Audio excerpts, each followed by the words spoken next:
Bonjour à tous. Eh bien, je suis très heureuse d'avoir du monde dans la salle et puis très heureuse de vous accueillir pour cette nouvelle session des Midi Minatech. Alors, tout d'abord, petite annonce que donc la slide que vous voyez derrière moi annonce donc la reprise du programme donc Giant International Internship Programme. Donc, c'est un programme d'accueil d'étudiants, de stagiaires internationaux qui viennent des États-Unis et puis aussi de Singapour et d'autres pays. Et ce sont des stages de courte durée. Et aujourd'hui, l'appel est ouvert pour identifier des laboratoires d'accueil qui veulent bien accueillir ces jeunes pendant 3 mois dans la période, je crois, d'avril à partir d'avril. Donc voilà, vous avez le contact Floriane Marcuccini, cea.fr. Elle est là, elle est en salle. Si vous avez des questions à lui poser, donc pour les personnes qui sont présentes, eh bien, elles peuvent se renseigner auprès d'elle, ou bien vous utilisez l'adresse mail qui est là, ou le site de internshipgiantgrenoble.org. Voilà. Alors, les Midi Minatech, la semaine prochaine, nous aurons le plaisir d'accueillir Marie Dumont, encore une femme. Je suis très, très contente de ces dernières périodes où nous avons pu accueillir plusieurs oratrices. Et Marie Dumont, donc, est directrice du Centre d'études de la neige. Donc, c'est un laboratoire commun Météo France et CNRS. Et vous vous rappelez, on a eu une présentation concernant la neige rouge, donc les algues dans la neige. Donc, vous savez que la neige prend différentes couleurs. Et l'idée du prochain Midi Minatech, c'est de se poser la question et d'essayer de trouver des réponses sur l'impact de cette couleur de la neige sur comment je dirais est-ce que ça change quelque chose sur le climat? Voilà. C'est ça l'idée. Mais en se basant, bon, on a tous expérimenté en allant un petit peu nous promener dans la montagne que ça avait un impact. Mais là, il s'agit de s'appuyer sur des mesures de terrain, des mesures en laboratoire et également de la modélisation numérique et de la science participative pour essayer de mieux cerner cet impact. Voilà. Et aujourd'hui, nous avons le plaisir d'accueillir Lorraine Caudrelier, donc qui est ingénieure marketing et bibliométrie biologique santé au CEA et qui aujourd'hui nous propose de partager avec nous sa réflexion sur l'impact et les défis pour la médecine de demain suite à la crise sanitaire actuelle et indépendamment aussi de cette crise. Eh bien, Lorraine, la parole est à toi. Merci.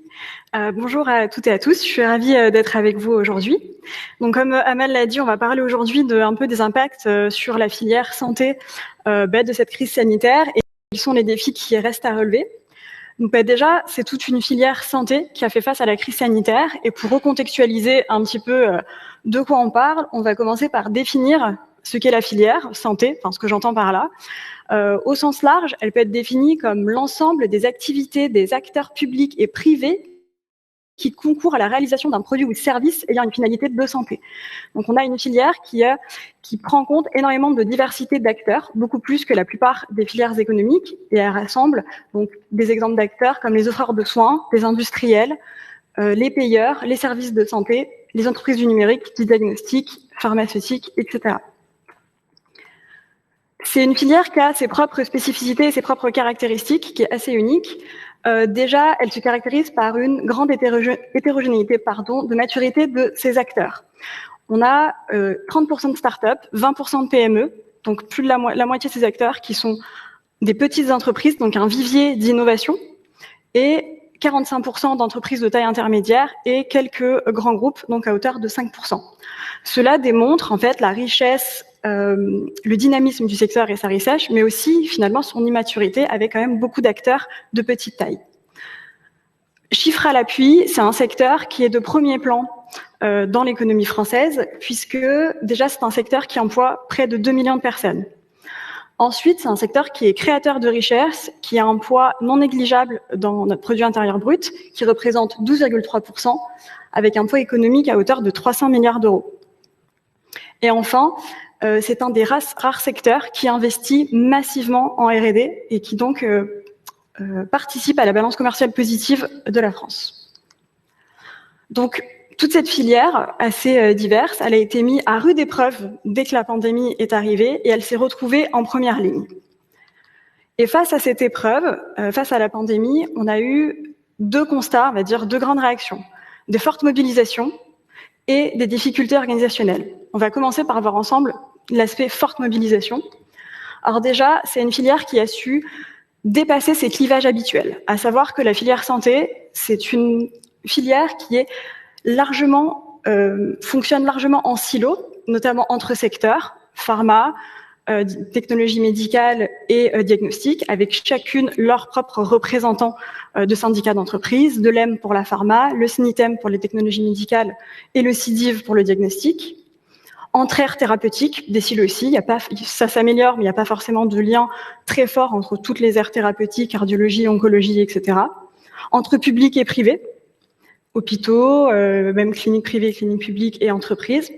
Et aussi entre les disciplines santé hors santé, puisqu'avec l'avènement un peu du numérique en santé, il y a aussi des entreprises qui ne sont pas étiquetées dans la santé, qui commencent à arriver sur ce marché. Donc on a ces frontières en silo qui sont finalement peu poreuses et qui sont finalement tout dans la chaîne de valeur, et ça entraîne une absence de coordination globale et de vision consolidée en fait à long terme pour cette filière. Néanmoins, pendant la crise, on a eu beaucoup d'exemples de dépassement de ces clivages avec la mise en place de beaucoup de partenariats publics-privés pour s'adapter rapidement aux besoins et à l'urgence de la situation. Donc on a vraiment eu cette accélération et toutes les entreprises ont fait preuve d'agilité pour réorienter leurs offres, réorienter leur R&D pour lutter contre le Covid-19. Donc en fait, tout ça, ça a montré que pendant la crise, on a eu un fonctionnement transverse qui a été créateur de valeur et que c'est vraiment quelque chose qui a permis de concentrer toute l'énergie des acteurs vers un objectif commun. Et ça a été particulièrement intéressant et vraiment fait preuve d'une forte mobilisation. Deuxième mobilisation, c'est les moyens de financement. Dans le cadre de la crise, tous les moyens de financement publics, notamment, se sont énormément déployés pour soutenir tout le tissu économique de la filière, aussi bien en prévision de la crise économique qui allait suivre, mais aussi pour lutter contre le Covid-19, avec de nombreux appels à projets pour organiser la recherche. Entre le 11 mars et le 15 mai 2020, 664 projets de R&D ont été recensés par le cabinet Alcimed sur une grande variété de disciplines, aussi bien en sciences humaines que purement aussi en biologie, en immunologie notamment. Donc ça a montré cette très forte mobilisation aussi des acteurs et des financeurs publics, notamment BPI France, la DGA et l'ADEME. Et donc, cette réactivité a vraiment mis en lumière cette agilité des financeurs à pouvoir se réorienter et utiliser les process existants pour aller faire les sujets prioritaires, dans notre cas, la lutte contre le Covid-19. Ensuite, la réglementation. Alors, il faut savoir qu'en France, quand on veut mettre un produit de santé sur le marché, la réglementation, ça fait un peu penser à ça. Pour l'innovation, c'est un vrai frein à l'innovation et c'est souvent extrêmement compliqué, et ça pour tous les acteurs. À titre d'exemple, en moyenne, en France, il faut 498 jours pour obtenir un prix et un remboursement après le dépôt du dossier auprès des autorités françaises. Alors qu'en Allemagne, par exemple, il en faut 119.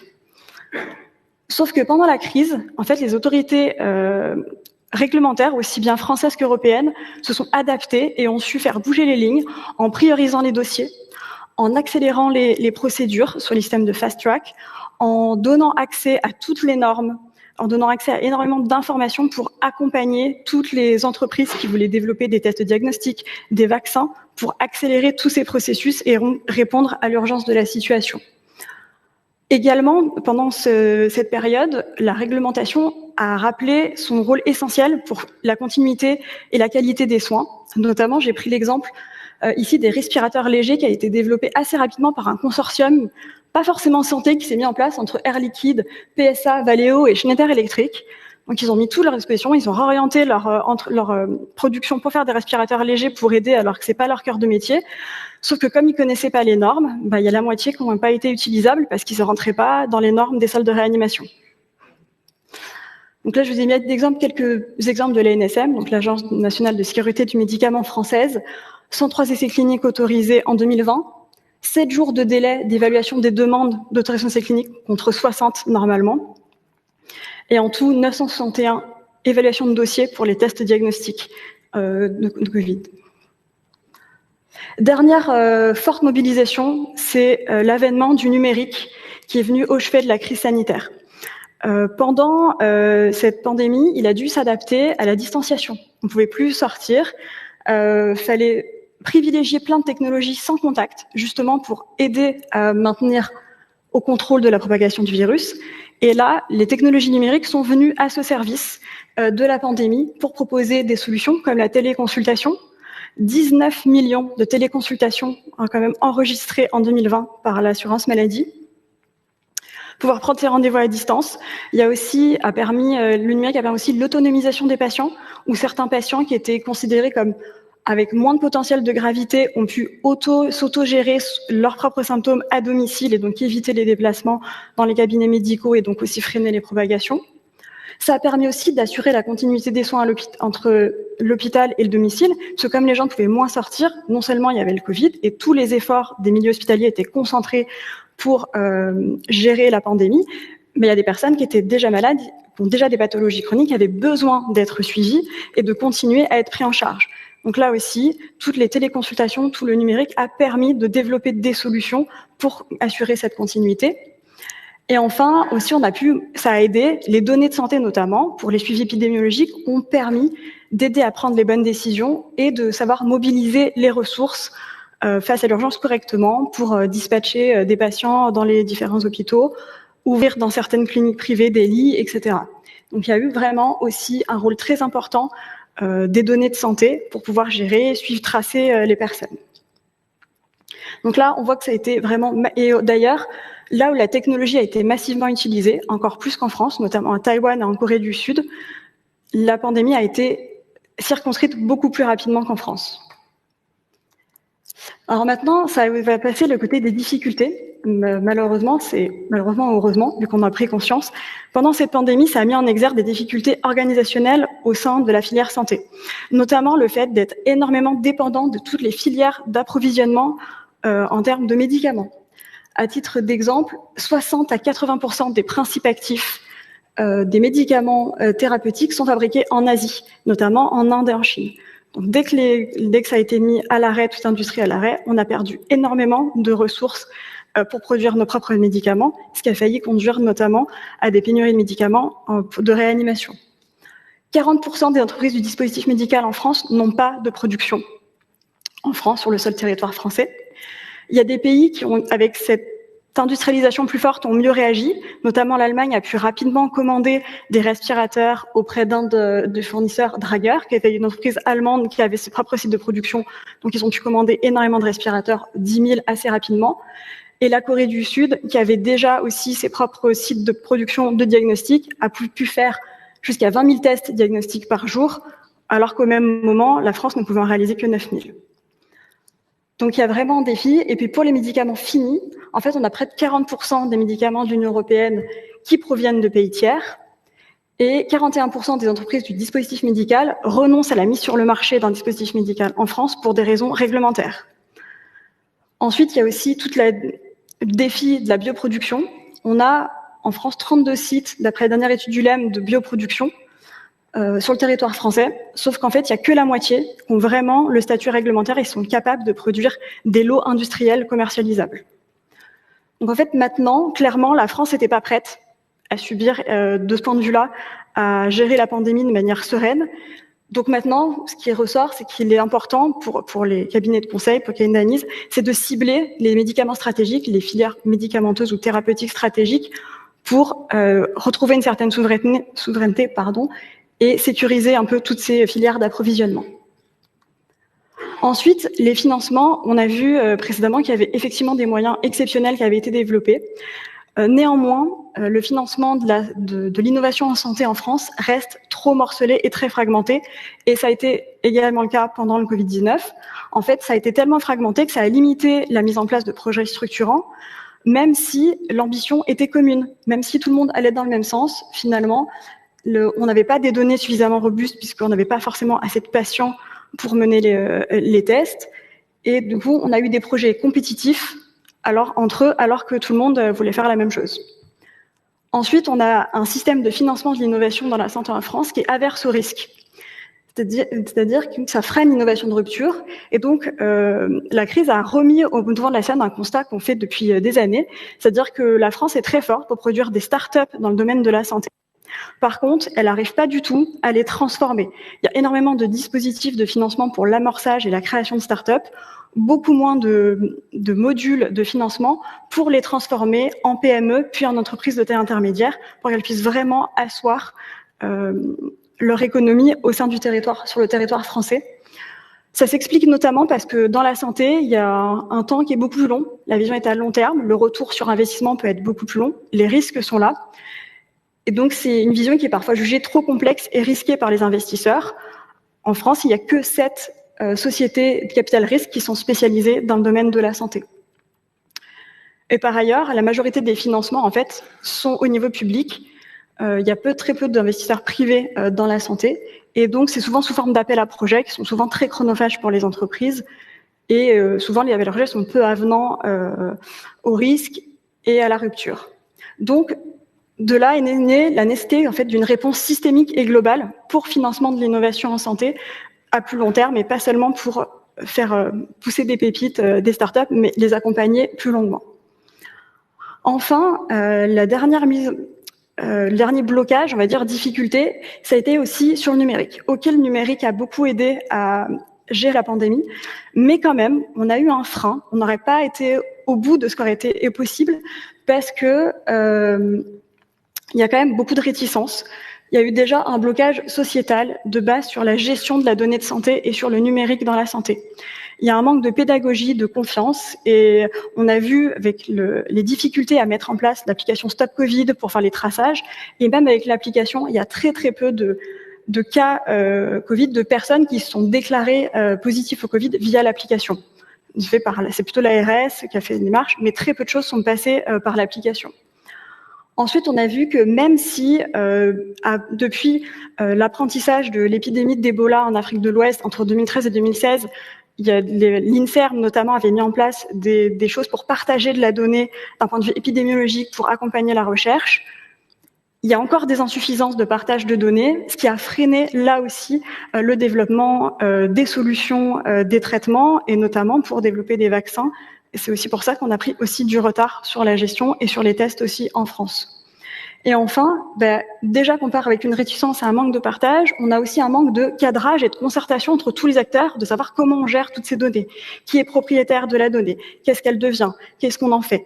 Donc on a un RGPD, mais on n'a pas vraiment de gouvernance robuste, concrète entre tous les acteurs, avec un consensus qui permettrait de vraiment valoriser les données de santé. Donc face à tout ça, voilà, on a fait le bilan de ce qui s'est bien passé, on va dire, des mobilisations et des prises de conscience. Donc face à ça, ça fait ressortir des enjeux sur lesquels il faut capitaliser. Donc déjà, voilà, on en a déjà parlé plusieurs fois, l'innovation et la souveraineté. Il faut réinventer une vision globale, consolidée de toute la filière pour faciliter l'innovation, sortir des silos, et surtout que la France puisse regagner, la filière puisse regagner une souveraineté sur certains médicaments ou dispositifs médicaux stratégiques. Ensuite, il faut soutenir la numérisation. On l'a vu, il y a encore beaucoup de choses à faire pour que la confiance s'installe, pour que le numérique puisse s'installer vraiment dans le système de santé habituel.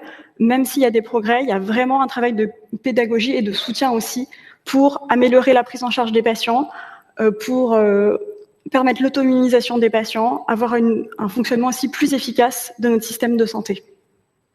Et enfin, cette crise, elle a aussi montré que la France, elle n'aurait pas tout faire toute seule. Il y a énormément de moyens qui ont été aussi débloqués à l'échelle de l'Europe. Et que peut-être cette crise a montré que l'Europe avait un rôle à jouer et qu'elle devait reprendre un rôle un peu de coordination aussi de la santé à l'échelle de l'Europe, notamment pour les partenariats. Elle a quand même levé 7,4 milliards d'euros et fait travailler 151 équipes de recherche pour lutter contre le Covid. Donc, il est légitime de se positionner, de dire que peut-être l'Europe devrait prendre ce rôle, aussi une part de ce rôle, même si la souveraineté pourrait rester à l'échelle des États.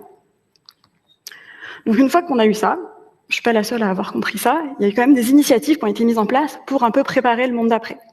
Notamment, il y a eu énormément de décisions fortes au niveau du gouvernement, assez rapidement, pendant la crise des juin 2020, on a eu le Ségur de la santé qui a débloqué 19 milliards pour vraiment améliorer la prise en charge des patients et surtout améliorer la reconnaissance et la valorisation du métier de soignant. Donc là, notamment, 19 milliards, il y a 8,2 milliards par an qui sont annoncés pour la revalorisation des salaires des soignants. Ensuite, entre février et juin 2021, il y a eu le Conseil stratégique des industries de santé, le CSIS 2021, qui a fait une analyse de tout ça et a rendu ses résultats en juin 2021. Donc c'est sorti en fait le programme Innovation Santé 2030 avec un budget de 7 milliards d'euros sur 5 ans. Avec là vraiment l'objectif de faire de la France une nation leader en matière d'industrie et d'innovation en santé. Donc là on retrouve vraiment tous nos enjeux, tous les enjeux qu'on vient de citer auparavant, investir dans les domaines prioritaires, définir vraiment les axes stratégiques de santé prioritaires, la biothérapie, la bioproduction, la santé numérique, les maladies infectieuses et les risques, les menaces NRBC, donc nucléaires, radiobiologiques et chimiques. Soutenir l'industrialisation des produits de santé. On revient à cette idée de retrouver une souveraineté et de mener l'innovation au-delà de la start-up et de pérenniser l'innovation sur le territoire. Et enfin, une agence de l'innovation en santé pour un peu réunir aussi tous les financements au même endroit. Et enfin, dernière initiative en date annoncée, la grande annonce de France 2030, avec une part, un objectif spécifique sur les 10 objectifs réservés à la santé, avec un budget de 7,5 milliards d'euros, avoir d'ici à 2030 20 biomédicaments contre les cancers, les maladies émergentes et les maladies chroniques, et de créer les dispositifs médicaux de demain en France. Donc ensuite, il y a aussi, je vais me concentrer maintenant sur les initiatives justement dédiées à la santé numérique. On a vu que ça pouvait être un enjeu clé. Et si le gouvernement avait déjà, depuis 2019, avec le progrès Ma Santé 2022 et la feuille de route d'accélération du virage numérique, a déjà mis en place toute une structure de numérisation, en fait, on va encore accentuer dernièrement avec ce qui s'est passé, ça encourage à accélérer toujours, avec notamment le lancement de l'espace numérique de santé le 1er janvier 2022. Donc c'est un espace en fait personnel que chacun d'entre nous pourra avoir accès, où il y aura son dossier médical partagé, son agenda avec ses rendez-vous médicaux, des applications spécifiques santé pour lesquelles vous pourrez être potentiellement intéressé, qui sera personnalisé en fonction de votre dossier, et aussi une messagerie sécurisée pour pouvoir échanger avec les professionnels de santé. Et enfin, donc là, on voit que pour la santé numérique, donc là, c'est dans les 650 millions d'euros, ils viennent du budget Innovation Santé 2030 dont je viens de parler précédemment, dédié uniquement à la e-santé, avec 81 millions d'euros notamment pour la formation de tous les acteurs de la filière, pour se familiariser et vraiment travailler cette confiance sur la numérisation et la digitalisation de la santé, et 95 millions d'euros, c'est les deux plus gros SPAR réservés pour l'imagerie médicale. Ensuite, il y a aussi les acteurs industriels qui sont en train de s'organiser et qui s'investissent aussi pour promouvoir la e-santé. Et notamment, récemment, il y a 235 industriels qui s'associent au ministère de la Santé. Donc, c'est une charte qui s'appelle « Engagés pour la e-santé ». Donc, notamment, il y a Wissings, IBM, Orange, Sanofi, Pfizer et Pharmagest. Sur les 235, c'est quelques exemples qui se sont engagés, en fait, avec l'État à signer cette charte, avec pour objectif de moderniser tout notre système de santé et d'améliorer la prise en charge des patients, notamment via le numérique. Les promesses pour les industriels, c'est de développer des systèmes d'information et des applications qui seront en accord avec les référentiels et les normes développées avec le ministère, créer des applications pour le futur espace de santé numérique et avoir une communication transparente, justement, toujours cette idée de confiance, sur les initiatives qui sont prises dans le secteur. Et en échange, le ministère s'engage à consulter tous ces industriels pour les futures décisions et à les associer en fait à toutes les concertations sur les futures décisions liées à la santé numérique.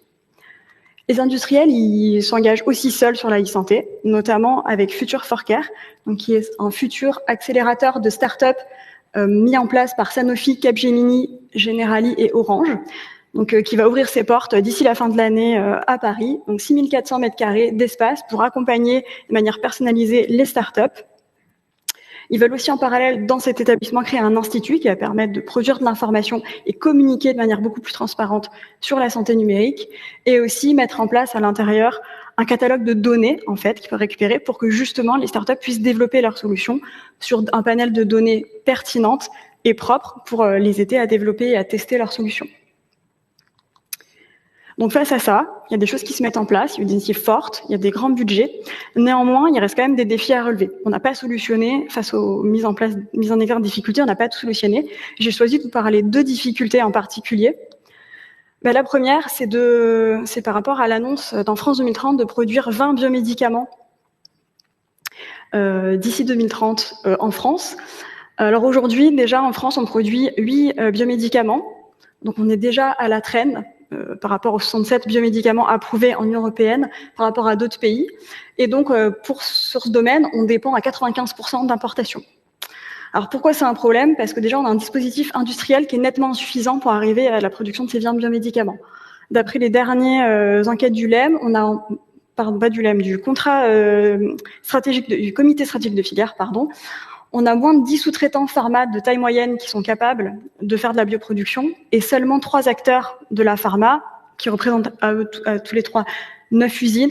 Donc ça fait en tout une petite vingtaine de sites de production qui sont aptes à produire des biomédicaments. Donc pas assez pour en produire 20 à l'échelle nationale. Et pour répondre, et surtout, c'est que c'est une offre qui est bien inférieure à la demande. À savoir que d'un point de vue marché et perspective marché, les biomédicaments vont exploser dans les années à venir. En 2010, ils représentaient 18% du marché mondial des médicaments.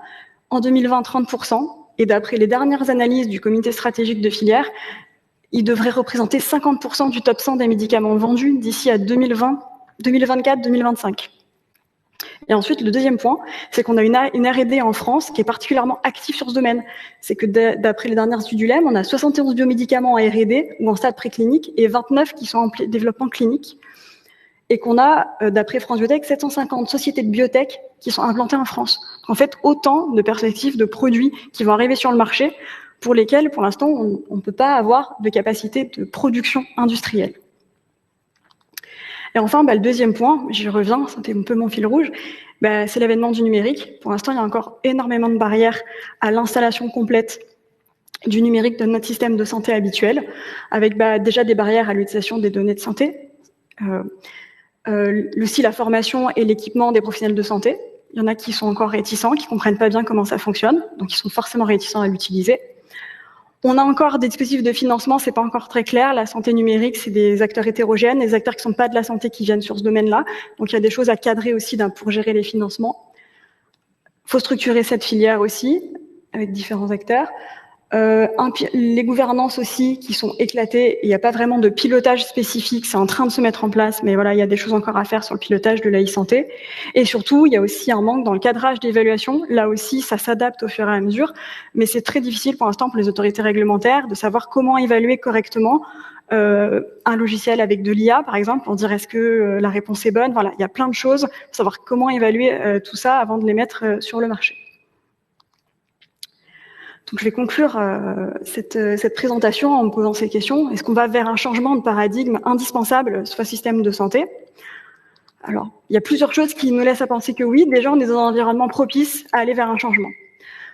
On vient de vivre une crise inédite qui nous offre une fenêtre de tir pour changer. Tout le monde, on a fait un constat, la filière santé a été mise en première ligne. Tout le monde a vu ce qui allait, ce qui n'allait pas, quelles étaient nos forces et nos faiblesses. Donc, on va dire que c'est le moment que tous les acteurs s'engagent pour aller vers le changement. Ensuite, on a en ligne de mire des échéances politiques qui sont non négligeables. On vient de voir qu'il y a un gros plan d'innovation santé 2030, donc lié issu du CSIS 2021. On a la présidence française de l'Union européenne en 2022. On aura peut-être des choses aussi à apporter à l'échelle de l'Union européenne. Et on a une prochaine élection présidentielle en 2022. Je pense que nos choix d'élection vont aussi impacter ce que va devenir la filière santé. Et on va vers un nouveau paradigme avec déjà le développement du concept de One Health, donc avec une vision beaucoup plus holistique de la santé, avec vraiment une vision commune de la santé animale, humaine et l'écologie. C'est vraiment aussi replacer le patient finalement dans son environnement, dans son écologie, dans son environnement médico-social, et pas uniquement sur sa santé pure. C'est aussi repenser le rôle de l'État. On voit que l'État est très gérant de la santé, il est très interventionniste et cadre, mais peut-être qu'avec trop de cadres, en fait, il limite l'innovation de rupture notamment, donc peut-être que les industriels ont besoin d'un peu plus de liberté d'innovation et que aussi il faut impliquer plus fortement les patients parce que c'est quand même les premiers concernés, c'est eux qui vont aussi utiliser ces technologies. Donc il faut aussi impliquer quels sont les vrais besoins des patients face à leur pathologie.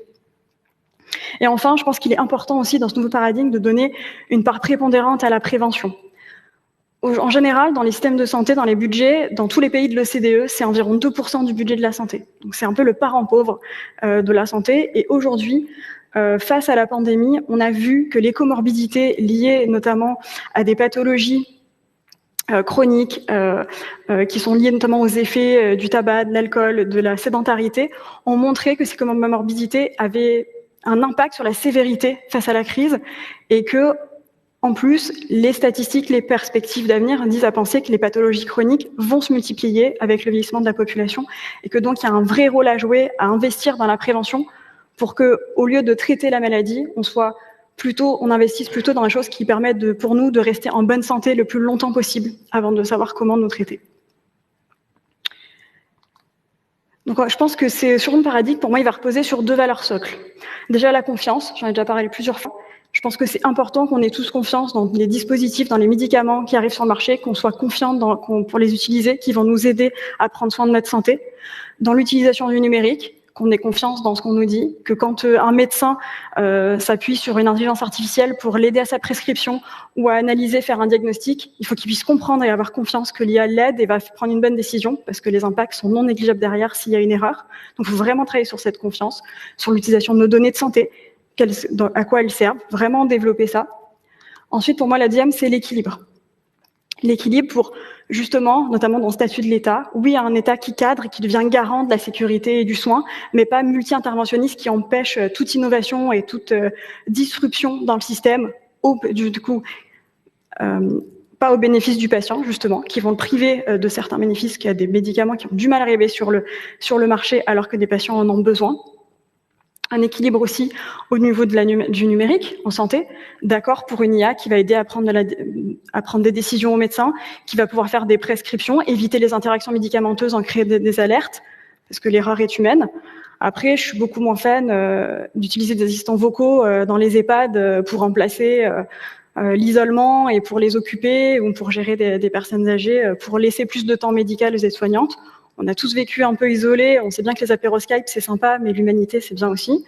Donc voilà, ça. Et puis aussi, pour ce que j'ai vu pour 2030, quand un portail de suivi psychologique qui commence par une conversation avec un chatbot pour un prédiagnostic, là aussi, je pense que quand on a des difficultés aussi, qu'on a besoin d'être pris en charge pour sa santé mentale, je pense que l'humain, là aussi, attention de ne pas aller vers une complète déshumanisation et dérégulation de la santé.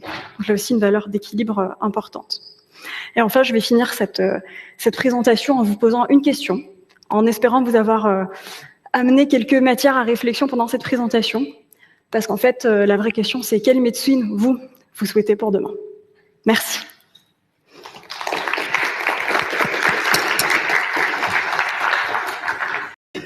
Merci beaucoup Lorraine pour cette présentation et le partage de cette analyse de la situation aujourd'hui suite à ce qu'on vient de vivre et qu'on n'a pas fini de vivre.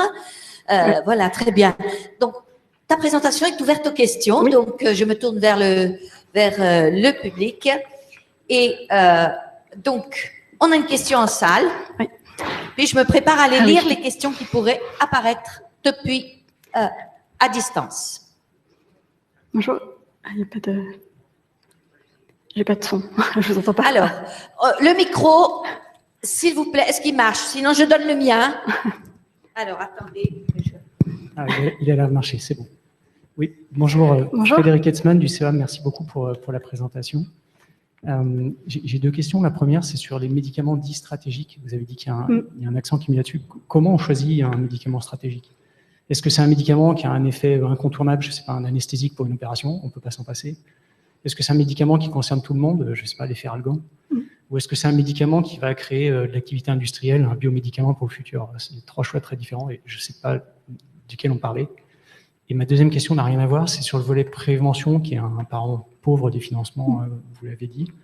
Est-ce que dans les efforts que vous sentez venir, est-ce qu'il y a des choses qui peuvent concerner des démarches technologiques, c'est-à-dire pas juste faire des campagnes de prévention, mais il y a aussi de la technologie qui peut aider à la prévention et clairement, c'est quelque chose qu'on n'arrive pas à financer pour être très terre à terre.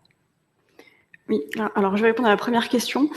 Sur les médicaments stratégiques, alors effectivement, c'est une grande question. J'ai pas forcément les compétences pour vous dire quels sont les médicaments les plus stratégiques. Ça a été défini, enfin, là, ce qui a été défini, je sais pas quels critères ont été utilisés par le Conseil stratégique d'industrie de santé pour définir les domaines prioritaires. Je pense qu'il y a un mix de plusieurs choses.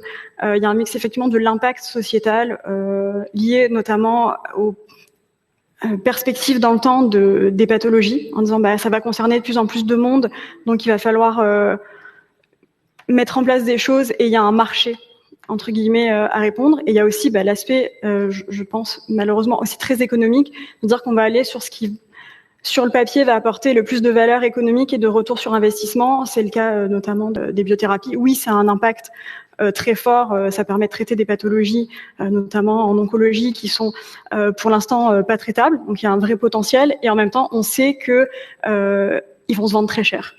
Donc économiquement, on sait que les cancers malheureusement vont se développer dans le temps et que on peut les vendre très cher. Donc économiquement, c'est intéressant. Je pense qu'il y a plusieurs critères qui sont utilisés. Je ne sais pas lesquels exactement. Et puis pour le volet prévention, je suis tout à fait d'accord. Et c'est là que notamment je pense que la e-santé a vraiment un rôle à jouer sur la prévention. Il y a plein de dispositifs. On le voit d'ailleurs avec de plus en plus de certifications de dispositifs tels que des montres connectées ou ce genre de choses qui permettent vraiment de suivre, d'encourager contre la sédentarité, à suivre son alimentation, sur des choses de prévention. Après, là-dessus, pour en avoir discuté avec des médecins, il y a toujours un petit souci, c'est comment on gère toutes ces données.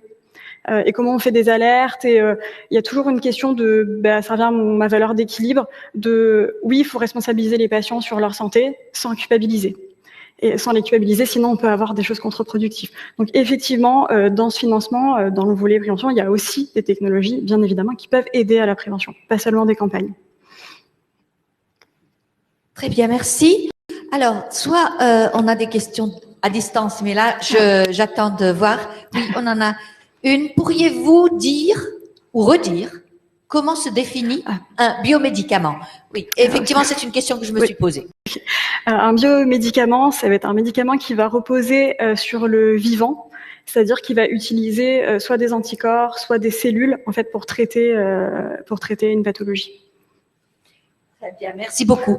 On va prendre une question en salle. Oui, allez-y. Je vous propose, quand vous parlez, vous pouvez enlever votre masque juste le temps de parler, s'il vous plaît. Super, merci. Merci beaucoup pour cette présentation et toutes ces infos, ces précisions. On voit qu'il y a beaucoup d'argent qui va être investi donc pour la médecine de demain. Mais moi, j'avais une question sur la santé d'aujourd'hui.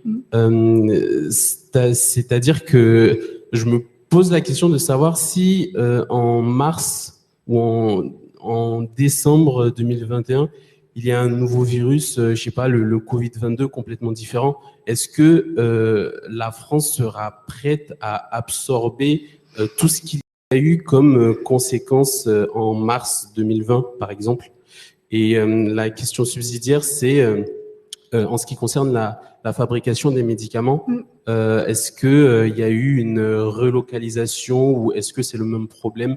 Et donc, est-ce que on va se retrouver dans l'exemple que j'ai donné dans la même situation? Alors, effectivement, en termes de santé, comme beaucoup d'industries, mais en santé particulièrement, il y a une vision de temps long qui fait qu'effectivement, si on a une autre pandémie dans 6 mois, ça va pas tout résoudre et qu'il y a de fortes chances qu'on se retrouve confronté avec les mêmes, en tout cas, une partie des mêmes problèmes. Après, en termes de relocalisation, notamment, il y a déjà des choses qui ont été faites, il y a déjà des industries qui ont été reconstruites, des moyens qui ont été mis par les entreprises pour augmenter leur capacité de production. Donc, il y a déjà des choses qui ont été mises en place, mais effectivement, vous avez raison, sur tout l'argent qui a été mis sur la table, là, qui va être injecté, on l'a vu, pour beaucoup, c'est sur 5 ans. Donc, il y a cette perspective-là, et effectivement, toute la filière va pas se réinventer en 6 mois. Et donc voilà, c'est quelque chose qui va prendre du temps, et donc on n'est pas forcément prêt à gérer une nouvelle pandémie de manière totalement sereine si elle arrive dans 6 mois. Très bien, merci beaucoup. Alors, est-ce qu'on a une question à distance? Oui. Quel est le taux d'utilisation du DMP aujourd'hui? Pourquoi le futur portail numérique serait-il plus utilisé que le DMP? Alors, bonne question. Alors, le DMP, alors j'ai pas vérifié les derniers chiffres, mais effectivement, c'est pas terrible. Ça marche pas très bien. Le dossier médical partagé, pardon. Voilà, donc c'est un endroit où on pourrait avoir toutes nos données de santé, de nos différents professionnels de santé au même endroit. Sauf qu'effectivement, vous avez tous normalement été invités par la CPM à ouvrir votre DMP il y a 2 ans, je crois maintenant, les premières campagnes. Vous avez tous reçu un mail d'Amélie pour le faire. Je crois qu'il y a eu un pic à un moment, j'ai pas les derniers chiffres en tête, mais clairement, on n'a pas tous les Français n'ont pas ouvert leur DMP. Alors, il n'y a aucune raison comme ça, à froid, sans pédagogie et sans communication, que l'espace numérique de santé soit plus utilisé, sauf si il est un peu mieux géré, dans l'idée où le DMP, le dossier médical partagé, pardon, c'est quelque chose d'un peu à part. L'espace numérique de santé, il sera vraiment plus complet avec des agendas, pouvoir aussi avoir une messagerie sécurisée, pouvoir communiquer avec les de santé. Donc, il apporte des services supplémentaires pour l'autonomisation des patients qui pourraient, si c'est bien amené, s'il y a une forte communication et que, pareil, on rétablit aussi la confiance sur ces données, qui pourraient inviter à l'utilisation. Mais je suis d'accord, il n'y a pas de raison hors pédagogie sans communication, il n'y aura pas de raison de plus d'utilisation de l'ENS par rapport au DMP. C'est-à-dire que ça rejoint un peu la question de la confiance. La confiance, ça se construit, ça ne se déclare pas. Voilà. Bien, on va prendre une question en salle. Et donc, je crois que le micro est déjà dans les mains d'un de nos auditeurs. Oui, donc Pascal Maillet du CEA. En fait, au départ de votre présentation, il y a un mot très important que vous avez cité, c'est agilité. C'est-à-dire qu'en fait, on a fait face à une pandémie, on se rend compte que certains des outils qui ont été mis en place sont des outils qui sont utilisés de manière très ponctuelle dans des cadres de crise tels que celle-ci, et que ces outils ne sont pas des outils qui ont une résilience en termes économiques pour les sociétés que vous avez citées, Sanofi, Servier, etc., etc. Comment est-ce qu'on voit cet avenir de cette agilité, de cette capacité, parce que c'est l'État qui insufflera cette capacité à partir sur une agilité, à partir sur des outils qui sont utilisables qu'en temps de crise. Qu'est-ce qui est prévu dans ces plans? On n'a pas l'impression, on ne voit pas de choses claires sur ces aspects-là. Non, effectivement, je pense que ça vient un peu cette idée de désengagement un peu de l'État. C'est ce qui est ressorti beaucoup de la dernière analyse de l'Institut Montaigne sur l'analyse de la filière. Et c'est vrai que on est habitué à ce que dans le domaine de la santé, l'État soit extrêmement interventionniste et donne un peu le cap. On l'a vu d'ailleurs dans la réaction. Hein. Finalement, c'est l'État qui a mis l'argent sur la table et qui a dit voilà ce qu'on va faire. Sur les plans, ils s'engagent, en tout cas c'est affiché qu'ils ont fait participer sur ces programmes plus d'industriels, plus de soignants. Après, ça reste des plans comme tous les autres gouvernementaux, donc on verra ce que ça donnera en réel, en applicatif, mais j'ai pas la boule de cristal pour voir ce que ça va donner en vrai. Bien, merci. Alors, on a des questions en salle, mais est-ce qu'il y en a à distance? Bon, alors on prend une question en salle. Tout d'abord, merci pour cet exposé très intéressant. Alors, moi, j'ai deux petites questions. La première question, il faudrait commencer, à mon sens, avant toute autre chose, c'est de comprendre, de savoir d'où il est sorti ce virus. Parce qu'on a entendu beaucoup de choses, mais pour l'instant, je pense qu'il n'y a pas quelque chose de confirmé. Une première question. Deuxième question, vous-même, votre boulot, c'est quoi? C'est de la recherche, c'est du développement, c'est de la production? J'aimerais bien savoir ce que vous faites. Merci beaucoup. Alors, pour l'origine du virus, effectivement, je suis pas sûre qu'il y ait de choses bien encore déterminées. J'ai pas la réponse. Moi, sur l'origine, ça a sûrement été travaillé et recherché, je le sais, mais là, j'ai pas les dernières infos, donc je préfère pas vous dire de bêtises. Et pour mon métier, moi, je suis ingénieure marketing et bibliométrie, donc au sein du service bibliométrie et études marketing du CEA. Donc moi, justement, je travaille beaucoup plus sur ces aspects marketing et marché, en fait, de la santé. Donc je regarde plus les implications entre tous les acteurs. Je suis les évolutions réglementaires. Et je regarde plutôt toutes ces dynamiques d'acteurs de la santé. Je m'intéresse aussi un peu à ce qui se fait en recherche, mais je suis beaucoup plus j'ai une vision un peu plus macro et un peu plus de hauteur sur ce qui se passe dans le domaine de la santé. Très bien, merci beaucoup. Avons-nous d'autres questions au niveau de la salle? C'était tout clair pour tout le monde. Si, je crois qu'on a encore une question. Ouais, donc dans ce que vous avez présenté aussi, c'est une vision très industrielle et organisation de l'industrie. La recherche en santé en France est quand même très avancée. Il y a beaucoup de choses. On est à un très très bon niveau. Or, les passerelles n'existent pas. D'une part, en interne entre les instituts qui en font, mais d'autre part, ils n'existent pas vraiment d'une manière extrêmement bien construite avec l'industrie. Et c'est pareil, ce plan, finalement, est-ce qu'il y a des choses qui vont permettre cette construction, cette perméabilité entre des instituts qui ne se parlent pas forcément, comme l'INSERM, les CHU, le CEA, etc. C'est pas très simple de faire fonctionner tout ça. Et dans l'agilité dont on parlait tout à l'heure, dans la capacité à aller vers les nouveaux médicaments, vers une nouvelle construction et vers la capacité à produire des produits, des startups, etc., cette donnée-là, elle est hyper importante et c'est une donnée stratégique, c'est une donnée organisationnelle qui peut être prise que au niveau de l'État.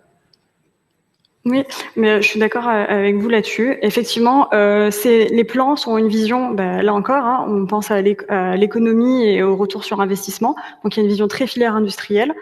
Après, la pandémie l'a montré aussi que la recherche scientifique en France est forte dans le domaine de la santé. Il y a beaucoup de choses. Après, il est difficile de transformer et on en a parlé au début sur le fonctionnement en silo. On est bien d'accord que c'est très difficile de se faire parler les uns avec les autres. Voilà. Après, j'ai pas de solution miracle. Donc, c'est vrai que sur les plans, on est très centré sur l'innovation, sur comment valoriser la recherche finalement. À un moment, on l'a transformée en entreprise, mais pas forcément pour l'aider directement. Très bien. Eh bien, s'il n'y a pas d'autres questions, eh bien, on va finir ce Midi Minatech en te remerciant à nouveau, Lorraine, pour ta présentation. Merci beaucoup. Et maintenant, je vais vous donner rendez-vous à vendredi prochain. OK. Donc, si vous voulez savoir ce que ferait la couleur de la neige, vous avez vu, elle est blanche d'habitude, mais parfois, elle est rouge parce qu'il y a des algues. Parfois, elle est un peu orange parce qu'il y a du sable de l'Afrique, du Maroc en particulier, qui vient lui faire changer sa couleur. On l'a vécu cet hiver.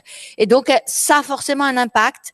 Et cet impact sur notre environnement, sur le réchauffement peut-être, ou sur la fonte des neiges, etc. Mais on en saura un peu plus la semaine prochaine. Donc, je vous donne rendez-vous à la semaine prochaine. À bientôt.